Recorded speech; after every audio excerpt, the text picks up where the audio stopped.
Урматтуу депутаттар, күн тартибиндеги акыркы маселе 2019 жылдын 8 мартында Бишкек шаарындагы Чүй Тыныстанов көчөлөрүнүн кесилишинде болуп өткөн иш-чара боюнча маалымат угу күн тартибине киргизилген.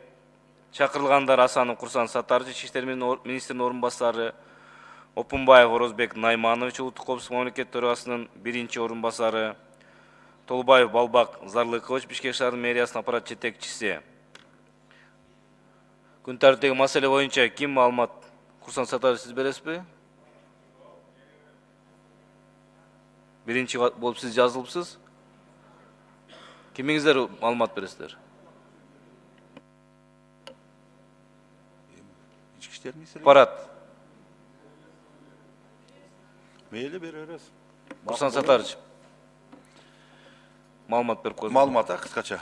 Урматтуу төрага, урматтуу депутаттар, негизинен өзүңүздөргө маалым болгондой эле 2019 жылдын 8 мартында саат 10-дон баштап 13:20 чейин Бишкек шаарынын Россия кинотеатрынын алдынан Чүй проспектиси, ошондой эле Чүй Тыныстанов көчөлөрүнүн кесилишинде жайгашкан Салиеванын эстелигине чейин 200-250ге жакын жарандардын катышуусунда 8 март аялдардын эл аралык күнүнө карата кыз келиндер укуктук коргоо жана тең укуктуулукту талап кылуу максатында жүрүш жасалган.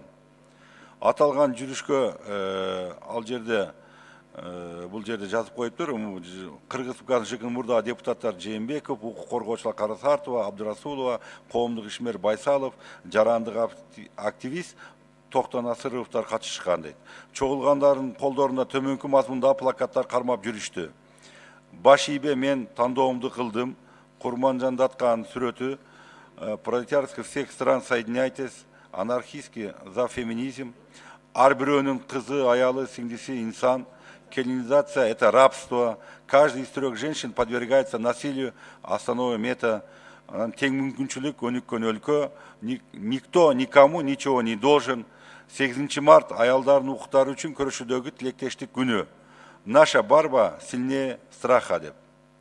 Уюштуруучулары, бул Бишкек феминисттик демилгечилер бирикмесинин өкүлдөрү Лансарова, Айылчы, Центр помощи женщинам, Лабрис, Алга, Лига защитников прав ребенка, Бирдүйнө, Кыргызстан, Кризис центр Сезим, Шанс, Таис плюс коомдук бирикмелери.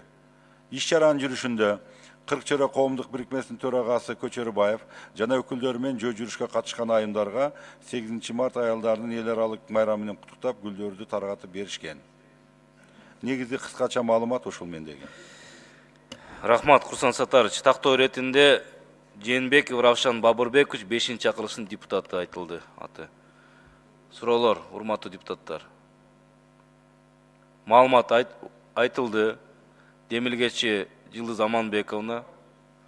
Табло бериңиздер, суроолор болсо тактап алганга. Сөз Бекешев Дастан Далабаевич сизде. Урматтуу депутаттар, эми чындыгында повестка бекиткенде мен болгон жокмун. Ачык эле айтсам, биз ушуну талкуулоо кылсак уят эле болот го. Өзгөчө кырдаал эмес кытты. Эми албетте, конечно, терс көрүнүштөр бар.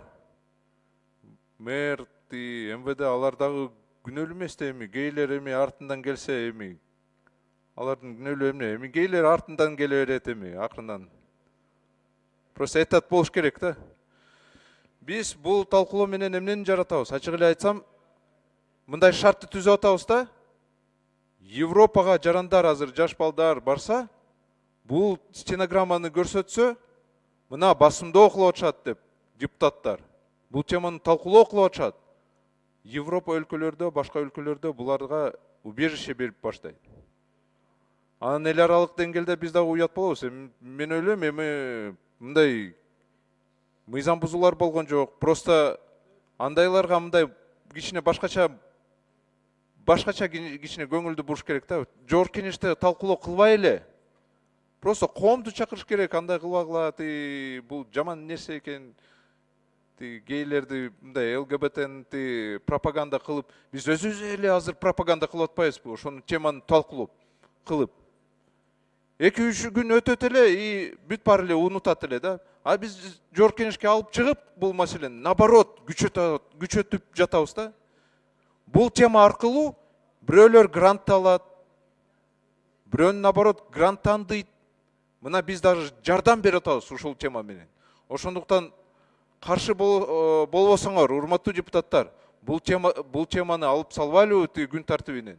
Эми Жогорку Кеңештин бул, честно говоря, бул трибунадан талкуулоо кереги жок вообще. Это не уровень Жогорку Кеңеша. Поэтому большая просьба. 10 секунд. Чоң сураныш, менде сунуш бар да. Күн тартибинен алып салайлы Морикин. Рахмат. Рахмат, урматтуу депутаттар, Дастан Далбаевтан сунуш келип түшүп атат. Бул маселе эртең менен күн тартибине сунуш менен, добуш менен кабыл алынган экен, ошону ылайык каралып жатат.